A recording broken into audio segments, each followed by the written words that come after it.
We had our friend Brendan Hufford on talking about content IP and having a point of view that you can bring out in all of these different ways and start to be known for that. And then to your point, where it comes to have a company and an association every time, whether it's your bio or when you're speaking, and the influence of your point of view plus showing up in all of these places start to sort of stick in people's mind as well as in the algorithm. So you're starting to get known in all of these places in really important ways. What's weird is how marketing has changed so much.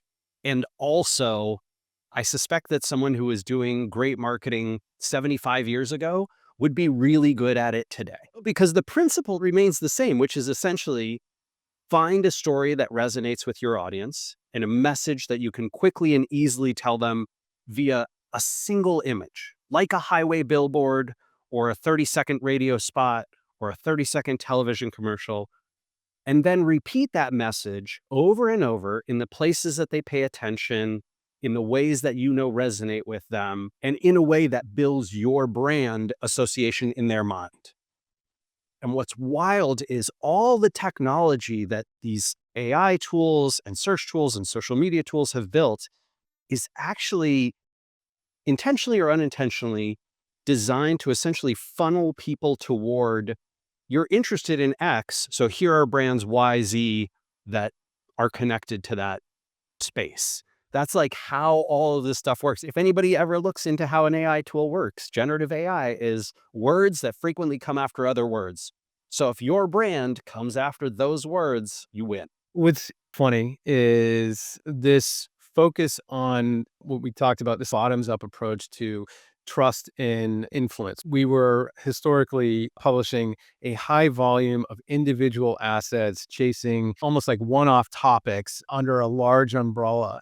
And it didn't afford you the space to do that work anymore. So you're like, the supply demand was way off. All of a sudden, people are tapping you on the shoulder. I need more content. I need more content. Yeah, but I got these 57 other things I'm doing. And then because of that, then in swoops AI, and it feels like an easy button to that problem.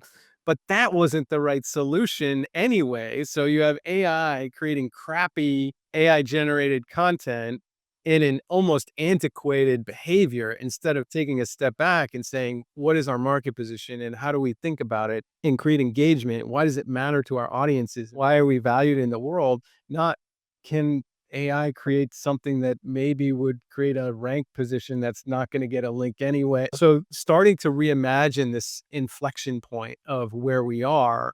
And to your point, the principles are the same, which as a marketer is encouraging. Thank God I can get back what feels important instead of 5 reasons why I need an audience. It's a different thing, but honestly, I think it's a better thing. I agree that it's very nice to go back to these principles of marketing, be present in the places your audience pays attention with a message that resonates. But I do fundamentally agree with a lot of the critics of the AI era that there's a few things definitively frustrating and wrong with it. I think the ethics of how it's made is awful.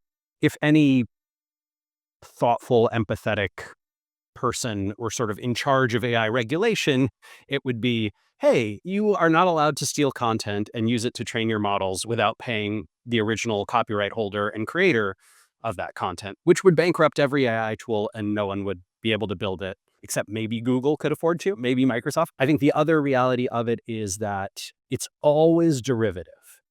And so even if you are someone who thinks, hey, I think AI content might solve this problem, just be aware that it's a stereotype machine. That is at the core what it is. And so if what you need is a brainstorm of common ideas that are already associated with a topic, AI is perfect. It's really wonderful for that. And if you need novelty, humor, creativity, if you need to build new associations, if you need cleverness, you cannot turn to AI. And you can see right now, we've had AI in common use, maybe 4 years since early launch of ChatGPT. I browse a lot of content on the web, and I have yet to share one time a piece of content, an image, a video created by AI, other than to say, this is pretty sketchy AI stuff. It does not appear at the top of Reddit. It is not at the top of Google News. It doesn't show up in your Threads, Facebook, TikTok, because it's not novel. It solves a production problem, but it doesn't solve the whole reason that content marketing or brand marketing exists in the first place, which is how do we create value in the market? There's a bunch of people who probably listen to what I just said and strongly disagree. And they're like, no, you just haven't seen the great examples, or I bet you're already sharing stuff and you just don't know it. And I don't know. Take a hard look at yourself, man. I don't think if you look at consumer or B2B behavior overall, you're going to see a lot of purely AI generated stuff making that pinball machine work.